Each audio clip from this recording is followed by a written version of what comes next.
देखिए, देखो ऑक्सीकारक या इसी को दूसरा नाम क्या है, उपचायक। चाहे तो ऑक्सीकारक आया उपचायक आए, दोनों एक ही नाम है। इंग्लिश में हमेशा यही लिखा आएगा, इंग्लिश में कोई डबल नाम नहीं होता। ऑक्सीडाइजिंग एजेंट तो क्या होता है, जिन पदार्थों की सहायता से ऑक्सीकरण होता, ऑक्सीकरण होता, ऑक्सीकरण या उपचयन, उपचयन क्या होता था बताइए, ऑक्सीजन का जुड़ना, क्या कहलाता था, ऑक्सीकरण। ठीक है, तो जिसकी सहायता से क्या हुआ, ऑक्सीकरण। तो ये बताओ, आपको पहला ही उदाहरण मैंने लिखा है ऑक्सीजन, ऑक्सीजन का मतलब O2। तो O2 जब जुड़ता था तब क्या होता था, ऑक्सीकरण। तो इसलिए O2 क्या हो गया, ऑक्सीकारक। क्या समझ आया, जिसकी सहायता से क्या होता है, जिसकी सहायता से ऑक्सीकरण होता है उसी को क्या कहते हैं, ऑक्सीकारक या उपचायक। एक और थोड़ा सा दिमाग आप लगाइए, थोड़ा सा लगाइए, थोड़ा ज़्यादा समझ में आ जाएगा। आप ये बताइए मुझे, हमने ये बोला था कि इलेक्ट्रॉन की क्या होती है, कमी। अब ये बताओ, ये क्या है, O2, O2 पर क्या होता है, -2। ओजोन का O3 होता है, ये भी क्या होता है, माइनस में होता है। और क्लोरीन पर क्या होता है, Cl माइनस होता है। ब्रोमीन पे क्या होता है, Br माइनस होता है। आयोडीन पर क्या होता है, माइनस होता है। तो ये सभी इलेक्ट्रॉन क्या कर रहे हैं बताओ, ले रहे हैं ना। तो जिसके साथ जुड़ेंगे इलेक्ट्रॉन की क्या कर देंगे, कमी। इसलिए ये सभी क्या हो गए, ऑक्सीकारक या उपचायक। ठीक है ना, जैसे समझना हो समझ लीजिए, या तो आप ऐसे ही समझिए कि जिन पदार्थों की सहायता से ऑक्सीकरण हुआ। तो ऑक्सीकरण कैसे होता है, ऑक्सीजन जुड़ गया तो ऑक्सीजन के कारण क्या हो जाता है, ऑक्सीकरण। इसलिए ऑक्सीजन क्या हो गया, ऑक्सीकारक या उपचायक। इस पे आ जाइए, अपचायक क्या होते हैं, इसका बिल्कुल उल्टा। जिन पदार्थों की सहायता से अपचयन होता, यहाँ पर क्या है, अपचायक है, तो यहाँ पर होना क्या है, अपचयन होना। तो किसकी सहायता से अपचयन होता है, हाइड्रोजन का जुड़ना क्या कहलाता है, हाइड्रोजन का जुड़ना क्या कहलाता है, अपचयन। तो हाइड्रोजन क्या हो गया, अपचायक हो गया। इसी प्रकार कार्बन, कार्बन का मतलब C, तो C भी क्या है, कार्बन भी क्या है, अपचायक। कार्बन की वजह से क्या हो जाएगा, अपचयन हो जाएगा, तो कार्बन क्या हो जाएगा, अपचयन। इसी प्रकार कार्बन मोनोऑक्साइड, इसका सूत्र होता है Cu, और H2S हाइड्रोजन सल्फाइड कहते हैं, इसे सल्फर डाइऑक्साइड कहते हैं, यहाँ भी सल्फर डाइऑक्साइड। तो कुछ ऐसे यौगिक होते हैं, ऐसे कंपाउंड होते हैं जिनकी वजह से क्या होता है, ऑक्सीकरण भी होता है और क्या होता है, अपचयन भी होता है। मतलब अपचयन होता है और क्या होता है, ऑक्सीकरण होता है। और जहाँ पर किसी एक की वजह से हो जाएगा तो वो कैसा बोला जाएगा बताओ, उसको क्या बोलते थे बताओ, ऐसी अभिक्रिया को क्या कहते थे, रेडॉक्स अभिक्रिया। रेडॉक्स, और दूसरा नाम कुछ हिंदी में था, मुझे तो रेडॉक्स अभिक्रिया याद है। रेडॉक्स अभिक्रिया, रेडॉक्स क्या होती थी, जिसमें ऑक्सीकरण भी हो जाए और क्या हो जाए, अपचयन भी हो जाए। हाँ ठीक है, तो इतना समझ के बताओ, अपचायक क्या होते हैं, जिनकी सहायता से क्या हो, अपचयन। तो जिनकी सहायता से अपचयन तो अपचायक, जिनकी सहायता से ऑक्सीकरण तो ऑक्सीकारक। ठीक है, या अपचायक। आगे बढ़ जाओ, ठीक है। अरे देखो, मैंने बोला है दैनिक जीवन में क्या लिखा है, अपचयन, ऑक्सीकरण, अभिक्रियाओं के प्रभाव। मतलब ये है कि जब हम अपने दैनिक जीवन में डेली का जीवन देखते हैं, आसपास देखते हैं, तो हमें, मेरी बात सुनना ध्यान से, जैसे हम डेली का जब जीवन देखते हैं तो वहाँ पर देखते हैं कि उपचयन और या ऑक्सीकरण कह दें, ऑक्सीकरण क्रिया क्या थी, जब क्या था, ऑक्सीजन जुड़े हाइड्रोजन हटे इत्यादि सभी प्रक्रिया हमने देखी थी, तो उसे क्या कहते थे, ऑक्सीकरण। तो इससे हमारे जीवन में क्या क्या या हमारे आसपास कहाँ पे क्या क्या प्रभाव पड़ता है, उस प्रभाव को देखना। तो उसमें पहला प्रभाव क्या था, संक्षारण। संक्षारण को इंग्लिश में कहा जाता है कोरोजन। अब कोरोजन का एक सीधा सा अर्थ अगर बताऊं तो मैं, धातु, मेरी बात सुन लीजिए भाई सब लोग, धातु का नष्ट होना, क्या? अगर मैं अपनी भाषा में सिंपल तरीके से आपको बताऊं कि किसी भी धातु का नष्ट होना क्या कहलाता है? धातु का नष्ट होना क्या कहलाता है? चाहे कोई भी धातु, बोला धातुएं क्या होती, तो मैंने कहा सोना, चांदी, एल्यूमिनियम, लोहा, इस कॉपर, जिंक, ये सभी चीजें क्या है? धातुएं। जैसे लोहा देखा है आपने, लोहे को अगर खुला छोड़ दें कहीं पे, ऐसे लोहा रख दें और क्या आ जाए, नमी आ जाए, नमी आ जाए और उस पर क्या लग जाती है, जंग, और जंग लगने से वो लोहा धीरे धीरे क्या होने लगता है, नष्ट होने लगता है, और कुछ दिन बाद या बहुत दिन बाद क्या हो जाएगा, पूरा खत्म भी हो जाता। इस प्रक्रिया को क्या कहते हैं, संक्षारण। लेकिन क्या लोहे पर ही होती? नहीं नहीं नहीं, धातुओं पर होती। कैसे? जितनी भी धातुएं सभी पर हो सकती है, हो सकता है कुछ धातुओं पर नहीं भी होती। तो आप ये देखिए, पहले जब कोई धातु अम्ल अथवा नम वायु के संपर्क में आती है तो वह संचारित होने लगती है। इस प्रक्रिया को संचारण कहते हैं। परिभाषा तो ऐसे याद रखेंगे। अब मेरी बात सुनिए, अम्ल क्या है? अभी अम्ल आप सेकेंड चैप्टर में पढ़ेंगे। अगर छोटे पे पढ़ा है तो आपको याद होना चाहिए 7-8 में कि वे पदार्थ जो खट्टे होते हैं, है कि नहीं? जैसे इमली में होता, आम में होता, संतरे में होता, ऐसे बहुत सारे क्या होते हैं, अम्ल। और अगर थोड़ा सा आपको पता है तो आपने देखा हो जो बैटरी नहीं होती है, उस बैटरी में भी क्या तेजाब जो डाला जाता है वो भी क्या है, अम्ल ही है। ठीक है ना? अब मेरी बात सुनिए ध्यान से, अगर किसी के ऊपर जैसे कोई धातु है, आपने उसके ऊपर वो तेजाब डाल दिया तो भी वो धातु क्या होने लगती, खराब होने लगती है। तो इस प्रक्रिया को भी क्या कहते हैं, संक्षारण कहते हैं। अब मेरी बात ध्यान से कान खोल के सुन लो। लोहे पर जंग लगना, अगर लोहे पर जंग लग गई तो क्या कहलाएगा, संक्षारण हो गया। क्या हो गया, संक्षारण हो गया, अर्थात लोहा संक्षारित हो गया। चांदी, चांदी देखी है आपने, और पता है लोहे पर जंग लगने से लोहा कैसा था, लोहे का रंग बदल के पता कैसा हो जाता है, लाल भूरे टाइप का, लाल भूरा हो जाता कि नहीं बताओ?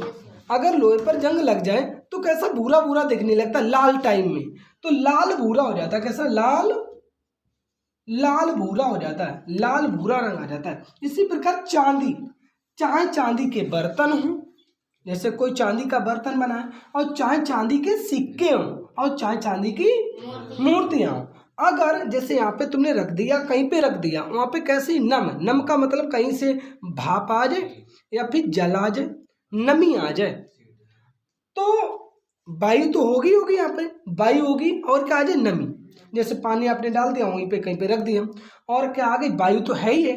तो वायु के संपर्क में आने पर चांदी आपकी कैसी पड़ने लगती है, काली। जैसे आपने चांदी पहनी है और आप डेली उसको भिगोते हैं, और वायु तो लगती है, वायु तो है ही सब जगह, तो उस वायु के संपर्क में आने पर चांदी कैसी हो जाती, काली। फिर उसको आप क्या करवाते, साफ करवाते हैं। तो इस प्रक्रिया चांदी का काला पड़ना ही क्या है, संक्षारण है। क्या समझ आ रहा है कि नहीं बताओ?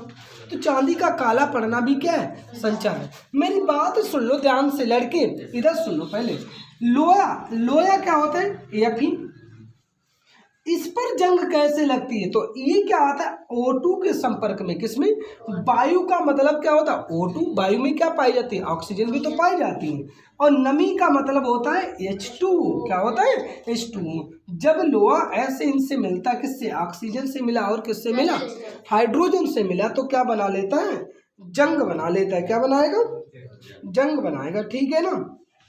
तो अगर 4 या अभी बाद में भी तो संतुष्ट करा सकते हैं। तो ये जब ऐसे बनता है तो देखो आप ये बताओ, Fe पर कितना होता है, 2, 3 होता है, Fe पर होता है 3, तो 3, O पर कितना होता है, 2, तो Fe2O3 इंटू AX2 हो। क्या X क्यों हो, जल के जितने भी मॉलिक्यूल है वो यहाँ पे जुड़ जाएंगे आके। ठीक है ना? तो इस प्रकार ये जो सूत्र होता है इसे क्या कहते हैं, जंग कहते हैं। अगर कोई आपसे पूछे जंग का, लोहे पर जंग का सूत्र क्या होता है, तो Fe2O3 इंटू AX2, ये लोहे के जंग का सूत्र होता है। अब देखिए चांदी के सिक्के, अब ये तो हुआ ऑक्सीजन की उपस्थिति में, और किसकी उपस्थिति में, नमी की उपस्थिति में। किस पर? लोहे पर जंग लग गई। लेकिन अगर चांदी है तो चांदी क्या होती? Ag। इसको पता है ये किसके संपर्क में आती है? ये सल्फर डाइऑक्साइड के संपर्क में आती है। मतलब क्या होता है? SO2, सल्फर डाइऑक्साइड जानते हैं, SO2 के संपर्क में ये आ जाती है तो सल्फर इससे जब जुड़ जाती तो भी तो इसका क्या हो जाता है? संक्षारण होने लगता है, अर्थात ये क्षरित होने लगती है या बेकार होने लगती है, या इस पर कैसा रंग आ जाता है? काले टाइम में रंग आ जाता है। किसके कारण आता है? तो आप याद रखेंगे इसके कारण। किसके? ये क्या होता है? सल्फर होता है। क्या? सल्फर के कारण चांदी पर किसका रंग आ जाता है? काला रंग आ जाता। तो इस प्रक्रिया को भी क्या कहा जाता है? संक्षारण कहा जाता है। समझ गए? आपको तो बस एक लाइन याद रखनी कि लोहे पर जंग लगना क्या कहलाता है? संक्षारण कहलाता है। या किसी भी धातु का नष्ट होना, किसी भी धातु का नष्ट होना क्या कहलाएगा? संक्षारण कहलाएगा। ठीक है, चले आगे बढ़ते हैं। देखिए, समझिए भाई, समझिए। संक्षारण से बचाव के उपाय। बचाव क्या होते हैं? कि किसी भी चीज को कैसे बचाएं कि वो नष्ट ना हो। जैसे लोहे पर जंग लग रही तो क्या हो जाएगा? खराब हो जाएगा लोहा। तो उसको कैसे बचाया जाए? तो नंबर 1 प्रक्रिया है लोहे तथा धातुओं की। लोहे तथा धातु, कोई भी धातु सतह पर पेंट करके। जैसे लोहा था, लोहा है, आपके पास रॉड रखी लोहे की और या गेट है लोहे का, तो उस पर क्या हो रही? जंग लग रही है। तो जंग लगने से पहले जैसे लोहे को ले आओ और उस पर क्या कर दे? पेंट कर दे। पेंट कर दे, नीला काला जैसा भी आपको समझ में वैसा पेंट कर दे। फिर क्या हो जाएगी? अब जब वायु आ रही तो ये बताओ, जैसे ये लोहा था, इस पे मैंने ये पेंट कर दी, अब वायु किससे टकराएगी? पेंट से। लोहे से तो संपर्क ही नहीं कर पाएगी। अब जब लोहे से संपर्क नहीं होगा तो क्या क्षरण होगा? नहीं होगा। ठीक है ना? जैसे ये क्या था, देखो, जैसे यही मान लीजिए, ये देखो, ये क्या है? मान लीजिए लोहा है और इस पे मैं ऐसे पेंट कर दूं तो अब वायु किससे टकराएगी? पेंट से। लोहे से तो टकराएगी नहीं, और जब लोहे से टकराएगी नहीं तो उसका क्षरण नहीं। दूसरा क्या है? कोई भी धातु चाहे लोहा, टिन की परत चढ़ाकर, मेरी बात सुन लो, टिन क्या होता है? टिन की परत चढ़ाकर। तो टिन की परत चढ़ा दीजिए। आप एक बात और ध्यान रखें, टिन की परत चढ़ाना क्या कहलाता है? टिनीकरण। अगर कहीं से आ जाए कि टिनीकरण क्या होता है, तो धातुओं पर टिन की परत चढ़ाना क्या होता है? टिनीकरण। और इस क्रिया का नाम पता क्या होता है? गैल्वनीकरण होता है। क्या होता है? गैल्वनीकरण। इस क्रिया का नाम क्या होता है? गैल्वनीकरण। कुछ समझ आ रहा है? धातुओं को अगर उन पर किसकी परत चढ़ा दे? टिन की, तो उस क्रिया को क्या कहा जाएगा? टिनीकरण। और इस क्रिया का जिस विधि द्वारा किया जाता है, ये प्रक्रिया जिस विधि द्वारा इसको चढ़ाया जाता है उसे क्या कहते हैं? गैल्वनीकरण। ठीक है ना? धातुओं पर टिन की परत चढ़ाने की क्रिया गैल्वनीकरण कहलाती है। ठीक है ना? समझ गया कि नहीं? टिन की परत चढ़ाना। टिन क्या होता है? अरे भाई साहब, जिंक सुना है? इसी को टिन जस्ता बोला जाता है। जस्ता। ठीक है ना? जस्ता कह ले या टिन कह ले या जिंक मान ले। इसकी परत चढ़ाना किस पर? लोहे पर या किसी पर। तो क्या हो जाता? फिर उस पर जंग नहीं लगती। आगे आ जाइए। देखिए, विकृत गंधिता क्या होता है, इसको देख लीजिए एक बार। विकृत गंधिता, अरे सबसे पहले तो आप यूं समझिए, देखो, जितनी भी खाने वाली चीजें होती हैं, ठीक है ना, खाने वाली वस्तु, ठीक है ना, जितनी भी आप खाने वाली वस्तुएं देखते हैं, अब वो खाने वाली देखना, कौन सी खाने वाली?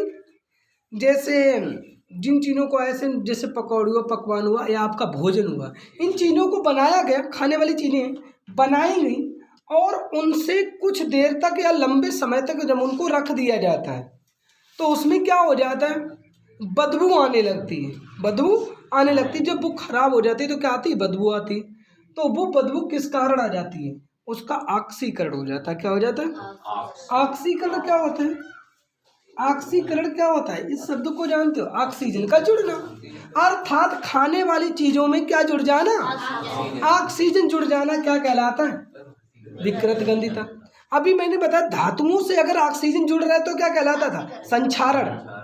धातुओं से ऑक्सीजन जुड़ जाता तो क्या कहलाता था, संक्षारण, खराब हो जाती थी वो चीजें। लेकिन अगर यहाँ भोजन से क्या जुड़ जाए, ऑक्सीजन, तो भोजन खराब हो जाता है। इस क्रिया को क्या कहते हैं, विकृत गंधिता कहते थे। देखिए वसायुक्त, जितने भी आप वसायुक्त देखते जिसमें तेल होता है उसे ही क्या कहते हैं, तेल को वसा बोला जाता है। तो तेल में जो भी, जहाँ पर भी तेल होगा उसे क्या बोला जाता है, वसा युक्त, अर्थात उसमें वसा पाई जाती है। अभी बायोलॉजी पढ़ाएंगे तो बताएंगे वसा क्या होती, कार्बोहाइड्रेट क्या होती, प्रोटीन क्या होती, विटामिन क्या होती और खनिज लवण क्या होते हैं। ये 10 पार्ट ऑफ फूड, भोजन के पार्ट होते थे। तो वसा युक्त खाद्य पदार्थों में जिसमें भी वसा पाई जाएगी उन खाद्य पदार्थों में क्या जुड़ जाती है, ऑक्सीजन। ऑक्सीजन जुड़ती किससे, तेलीय तेल से जुड़ जाती है और इसका ऑक्सीजन की उपस्थिति में ये जुड़ जाती। ऑक्सीजन क्या करा देती है, भोजन का ऑक्सीकरण करा देती है। और इस ऑक्सीकरण होने से खाद्य पदार्थ में खराब हो जाते हैं, अर्थात उसमें खराब हो जाते हैं या उसमें एक बदबू आने लगती है। और बदबू आ जाएगी तो क्या हो जाएंगे, खराब हो जाएंगे। और इस खराब होने की क्रिया को ही क्या कहते हैं, विकृत गंधिता कहते हैं। अब आ जाएगा कि इनके उपाय, तो आप उपाय लिख लेंगे, मैं ऐसे ही बता दे रहा हूँ। इनको खराब होने से कैसे बचाया जा सकता है, तो आप बताइए कि कोई भी चीज़ थोड़े ज़्यादा दिनों तक खराब ना हो तो उसमें क्या मिलाया जाता है, उसमें कुछ ऐसे पदार्थ मिला दिए जाते हैं जिससे कि वो कुछ ज़्यादा दिनों तक रखे जा सकते। जैसे सिरका जानते हो, सिरका, तो उसको अगर मिला दीजिए खाद्य पदार्थों में तो कुछ लंबे समय तक वो खाद्य पदार्थ खराब नहीं होते, ठीक है ना। तो इसको ये उपाय लिख लेंगे खाद्य पदार्थों के, तो इसको कर लीजिए, ठीक है ना। और क्या होता है भाई, और क्या होता है, और बताओ, और क्या होता है ये बताओ मुझे। एक तो उपाय मैंने मान लिया सिरका, मेरी बात सुन लीजिए, सिरका मिलाने पर, सिरका मिला दीजिए तो कुछ देर तक खराब नहीं होगा।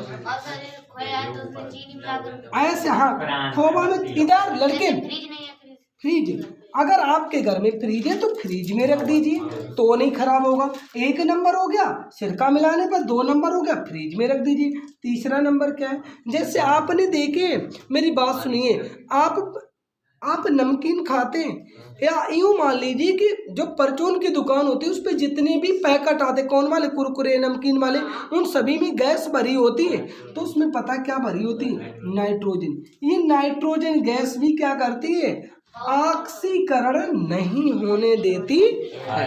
तो इस गैस को भर के भी क्या किया जा सकता है, विकृत गंधिता से बचाया जा सकता है। इसीलिए पैकेटों में क्या भर के आती है, नाइट्रोजन गैस भरी होती है। ना कि तुम लोग ये समझते हो कि गैस इसलिए भरी होती कि कुल दिखे, कुल दिखने के लिए नहीं भरी होती है। जब उसको फैक्ट्री में बनाया गया होगा तो वहाँ से पता नहीं कितने दिन बाद वो चीज़ बिके, तब आप खाएंगे, तब तक वो क्या हो जाएगी, खराब हो जाएगी। वो कैसी हो जाएगी, विकृत गंधिता उसमें आ जाएगी, उसमें बदबू आने लगेगी। तो उससे बचाने के लिए, ऐसा नहीं कि जिंदगी भर, लेकिन कुछ दिनों तक, तो कुछ दिनों तक खराब ना हो तो उसमें क्या भर दी जाती है, नाइट्रोजन गैस भर दी जाती है। इसलिए उसका क्या होता है, फिर वो विकृत गंधिता नहीं होती है और कुछ दिनों तक सेफ बनी रहती है। तो ऐसे इसके क्या है उपाय, किसके उपाय, विकृत गंधिता से खाद्य पदार्थों को बचाने के उपाय हैं। देखो क्या है, सिरका मिलाने पर फ्रिज में रख दीजिए, और क्या है, नाइट्रोजन गैस भर दीजिए, ठीक है।